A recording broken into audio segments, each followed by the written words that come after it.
My goodness, after that introduction, I'm really daunted. It doesn't sound like me. Hi everyone, I'm a mum. That's what I do. I've come here to share with you a call out. I loved the term before that we don't like, and that's I'm just a support worker. I'm actually looking out at a crowd of superheroes, and that's my term for our support network. So this is a call out for more superheroes in the autistic community. So I've got about 2 minutes to talk, so I'm going to go really quickly. So next slide, please. And this is Paul. Paul and I are from Autism from the Inside. Paul is an adult on the spectrum. He is a former aeronautical engineer for NASA and now autism advocate. He was diagnosed just before I think his 31st birthday. I was diagnosed on the autism spectrum last month, so I'm a little bit behind on my autistic journey. But we formed Autism from the Inside because we wanted to give a platform for autistic voices, to be able to share our experiences and also share making the world a little bit more autism friendly. So that's what we did. Next slide, please. Now I've been given the lovely task. Next slide, please. Next slide. I'm going to be asking or answering, hopefully, 6 key questions. And I love this. The first one, what's autism and how prevalent is it? Before working with autistic clients, what should you know and what should you ask? Where can support workers go to find further training in autism? What kinds of challenges may be present when supporting clients with autism? What are the benefits of supporting people with autism? And what advice do you have for new support workers on Mabel who may be thinking about offering services to people with autism? Do it. Okay, next slide, please. Very quickly, what is autism? It's a neurodevelopmental spectrum condition. There are approximately, the ABS has given us a figure of 202,000 autistics in Australia. I would like to preface that by saying that's diagnostically, and that there are significant waits for a diagnostic process. This is a complicated slide, but I think it's beautiful. And if you take nothing away, I'd like you to take away this. On the left-hand side, you have a brain scan in the language section of the brain of Professor Temple Grandin, one of a really well-known autistic advocate and current professor at university in the animal sciences. On the right-hand side, we've got the control. What I'd like to say about the autistic brain is it is big, bright, and beautiful. Autism is a very unique and diverse profile of social, behavioural, communication, learning and sensory strengths and challenges. The pictures of the brain here, what I'd like to say is that the big pink component in the language section of the brain, for Professor Grandin, that's her visual communication. It is 10 times the size of visual communication in a neurotypical brain. The small little blue bit is our language and verbal communication and social communication.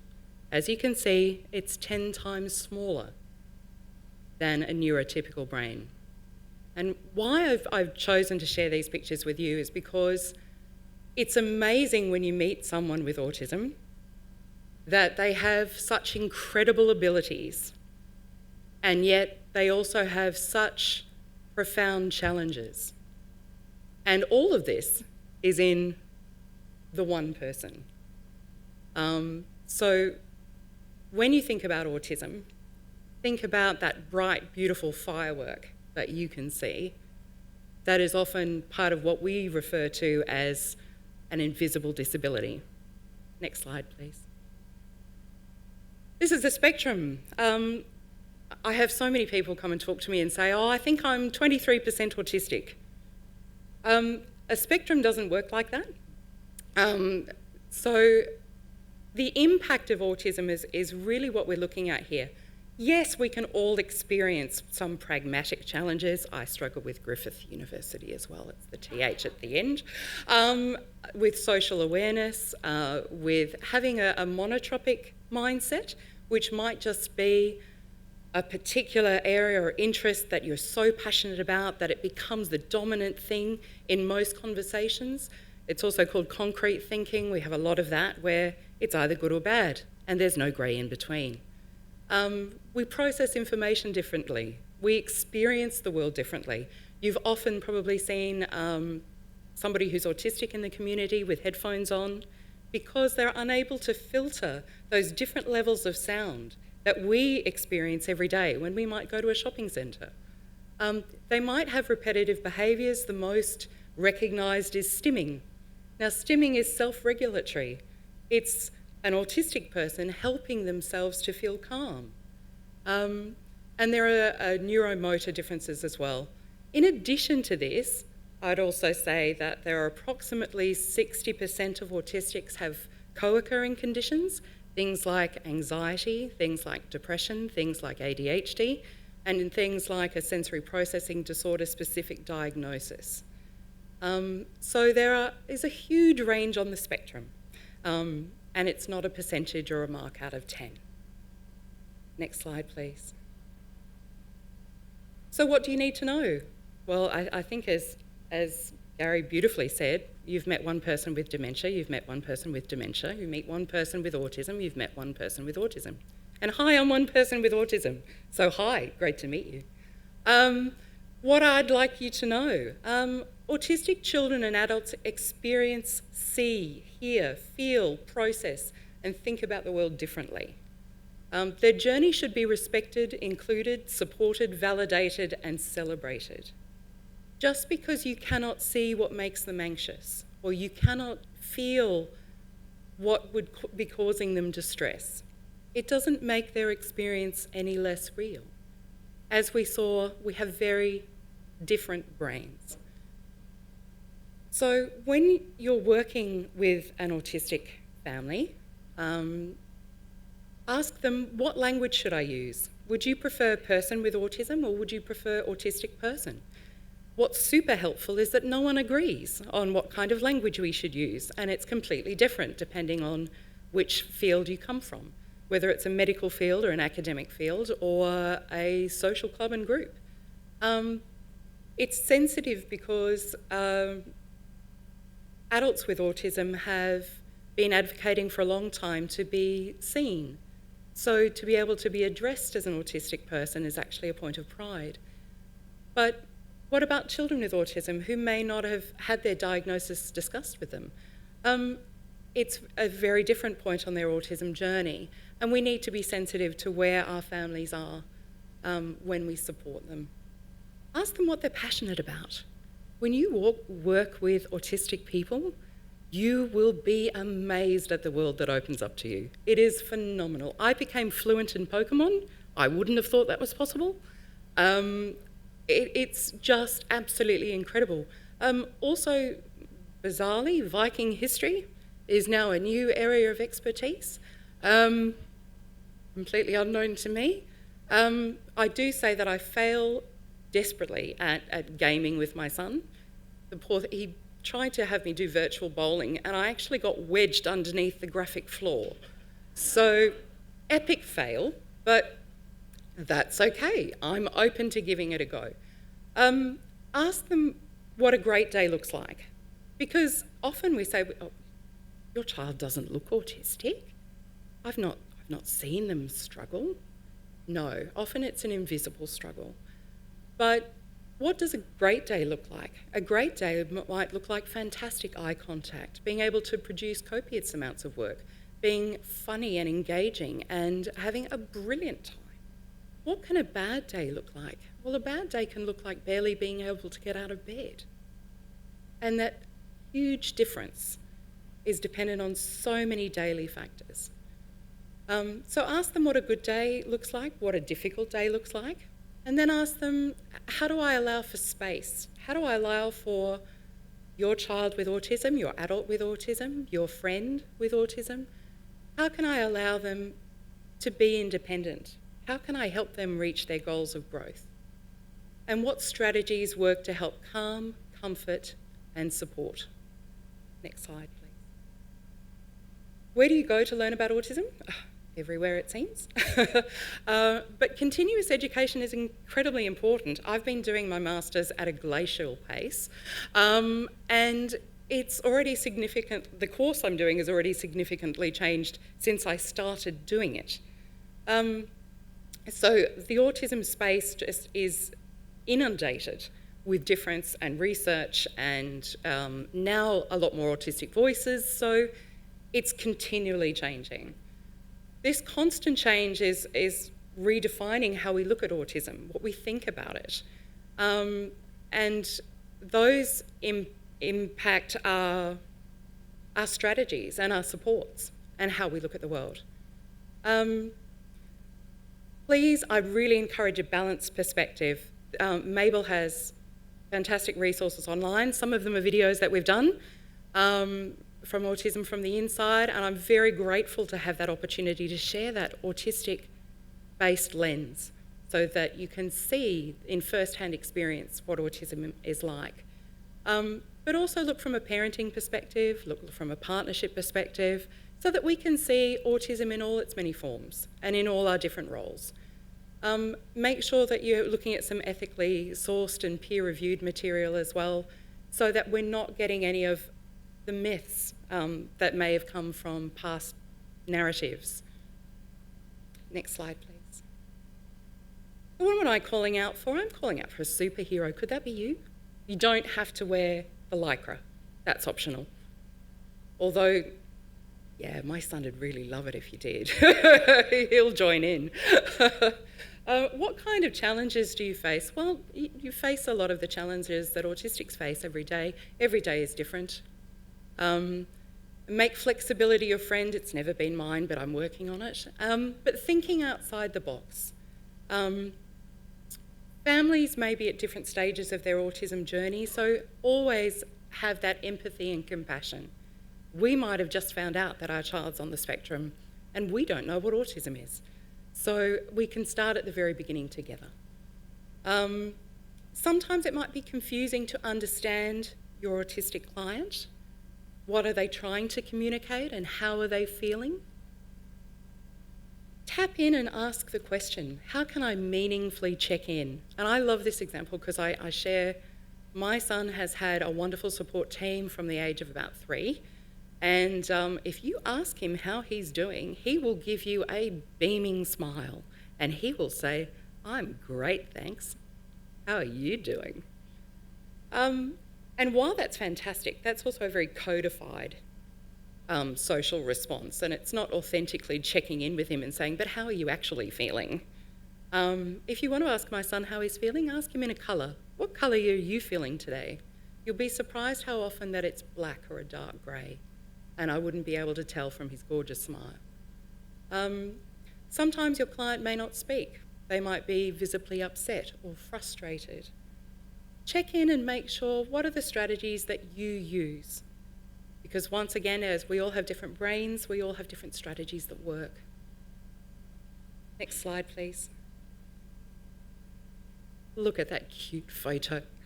So cute. What I love is that this was just before his diagnosis, and we have stunning eye contact. We have very engaging facial expression. We have a direct interaction with a human subject behind the camera. So this is the kind of gorgeous person that you can be a superhero for. And what are the benefits of supporting people with autism? We improve quality of life. And I can't emphasise that enough. A truly horrifying statistic that I read in some of the research is that children on the autism spectrum are 40% more likely to commit suicide. So the next time somebody says, what do you do? And you say support worker, you say superhero, you say lifesaver. You are the good in the world. You are changing this autism narrative, because when children learn about other children on the spectrum, all they notice is difference.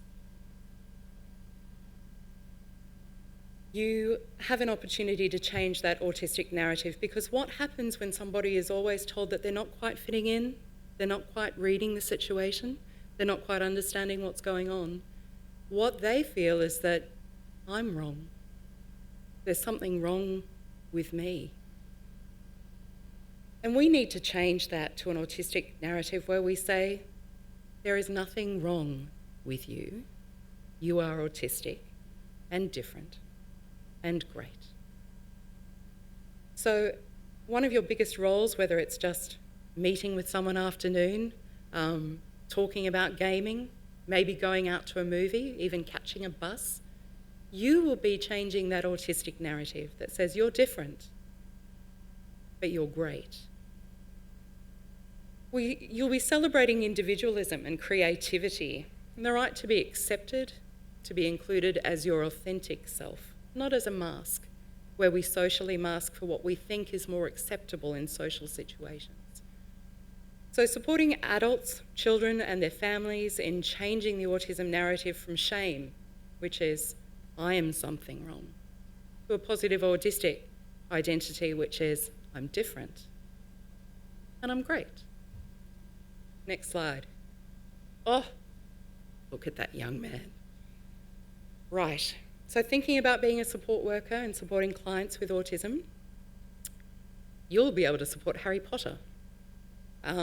You'll be able to support their family, their pets, their friends, but you are incredibly valuable and well supported in your professional role. You are in demand, and demand is increasing. As we roll out NDIS, as we roll out diagnostic, as we shorten wait lists, fingers crossed, hopefully, you will be in further demand. Your job satisfaction is through the roof. The people that you will meet are phenomenal. There's flexibility, there's job security, there's self-improvement, there's career development, and there's an inclusive, diverse and respected environment. And you can't put a price on that. So I'm just going to share a little story about that gorgeous young man that you're looking at. His name is Harry. He does share Harry Potter's birthday. He's currently 13. Unfortunately, in the last few weeks at school, one of his schoolmates told him that he was a mistake.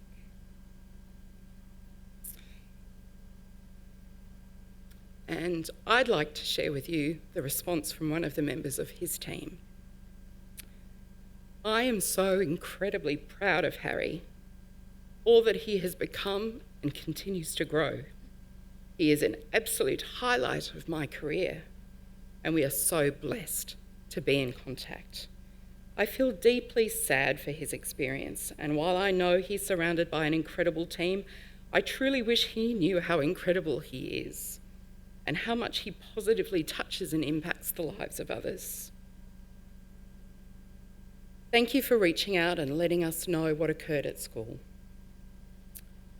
We hope that he feels safe, and we hope that he finds a trusting and genuine friend this year. As he grows and changes and develops, please remind him it's not about how many friends he has, but the genuine connection that he has. He will eventually find his people, and he is well and truly the entire package. Empathetic, genuine,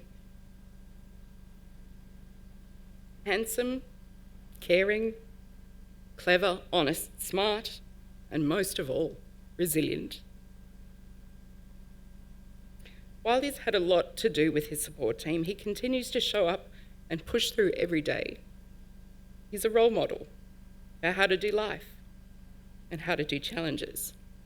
I am beyond proud of him. So I will finish by saying that we've just had parent-teacher interviews at school, and one of his teachers told me that he's actually the comedic break in her class. When they sit down and talk about the art projects that he has to do, his response is, always have the class in stitches. And she said he was wonderful the other day. We were going to do an artistic portrait on how you see yourself in 10 years' time.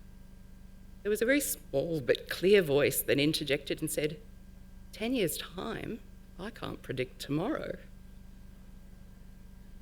So just so that you know, I'm calling out to all of the superheroes, and that's what support workers are, to change the narrative, to be there for a child with autism or an adult with autism.